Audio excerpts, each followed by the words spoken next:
This summer, Book TV is asking, what are you reading?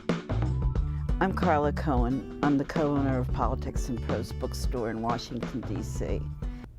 I'm not going to talk about 3 paperbacks that are so popular on their own, they really don't need me to support them. But I'll tell you what they are.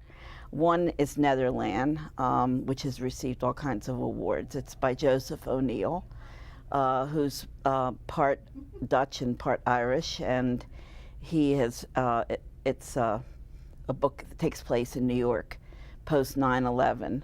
The second book is the Guernsey Literary, and I have to stumble over the name, the Guernsey Literary and Potato Peel Society, which is a epistolary book about the Isle of Guernsey during World War II, and is a really delightful book about some women who get together and try to think of ways of sabotaging the Germans who are on the island, who occupy the island, and because it's part of Britain, and the Germans, actually, the Nazis, occupied the island. And the third book, which really doesn't need me to promote it, is Jhumpa Lahiri's Unaccustomed Earth, and that segues into the both. In fact, it represents both genres that I want to introduce today. One is novels about immigration. I find it a constantly reaffirming story about people coming to the United States to reinvent themselves. And the other is the great rise of the South Asian writers. And of course, Jhumpa Lahiri represents both of these trends.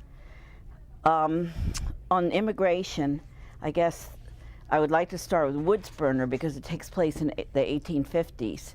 And it's about a group of mostly new Americans who were working out issues in the United States, trying to settle into the new world. But it all takes place in a few hours in the area around Walden Pond, where a very depressed Henry Thoreau accidentally starts a forest fire, and everybody in the surrounding area is pulled in to try to prevent the fire from burning down the beautiful town of Concord. And the hero of the day is a Norwegian immigrant named Osmund Hoos, and who's had a tragic event happen to him on the ship over to the United States, and it's a way in which he can re-find and relocate himself in the United States by helping to subdue the fire. And there are other characters as well. There's Czech immigrants, there's Irish immigrants, and there are others who are becoming the composite that the United States will be.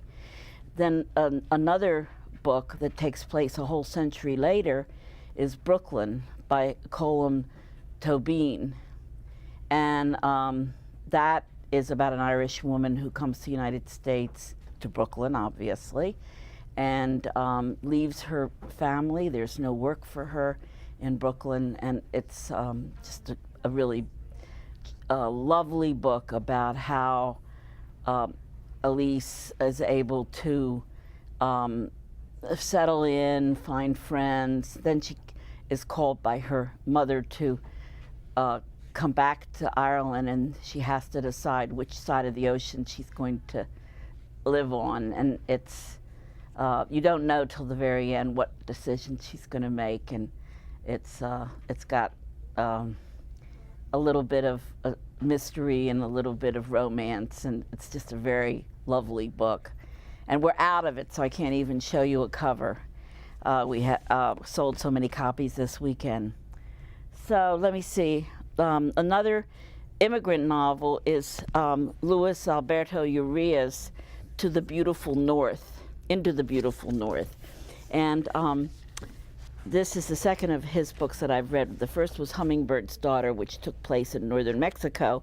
This actually takes place mostly in the United States because it's about a Mexican woman who comes to the United States to find 7 men to save her town in northern Mexico from bandits.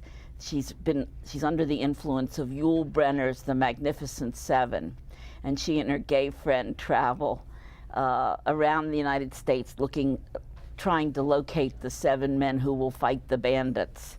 So that's a really adorable book. And then there's some British immigration books.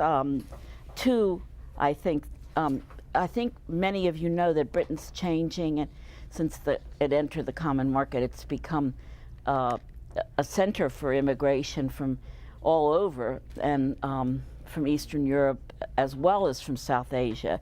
And 2 books that represent those 2 different areas. One is Rose Tremaine's The Road Home. Rose Tremaine's a British writer who's really should be better known in the United States. And this takes place in London. A man who's from the former Soviet Union is trying to eke out a living, having left at a very bleak time in Eastern Europe. And then the second book also takes place in a kitchen, and that's called In the Kitchen by Monica Ali. And so I think both this one, of course, is in paper, The Road Home, and the new Monica Ali is in hardback, which probably makes a difference to people. Finally, Monica Ali segues into my other favorite genre, which is South Asian books. I have 2 here. One is Abraham Verghese' Cutting for Stone, which is about a physician who, well, it's really hard to describe because it's a epic, very fat, epic novel. We've gotten lots of people have been coming into the store to say how much they love this book. Verghese is a physician in the United States who emigrated here actually from Ethiopia, where his family were Protestant missionaries. And a lot of Cutting for Stone takes place in Ethiopia, and a lot takes place in the United States, in a hospital in the United States. And it's lush, beautiful writing about medicine and about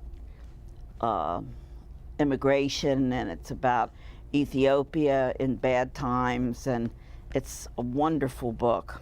And the other book that South Asian book takes place in Calcutta, and it's called Sacred Games, and it's by Vikram Chandra, and it's in the tradition of life imitating art. What happened in Mumbai last year was almost as though they were following a script from Sacred Games. And Sacred Games is dominated by 2 major characters, an underworld boss who has all kinds of ties to nationalist groups. And so, although he's interested in money, he's also doing the will of some of the Hindu fundamentalist politicians. And then the good guy in the book is a police detective who is on the side of virtue and goodness and democracy, and they're pitted against each other in this huge novel, which is a wonderful book to take away on a trip. So those are my recommendations. I could go on and on and on, but I tried to narrow it down, and thank you for asking me. To see more summer reading lists and other program information, visit our website at booktv.org.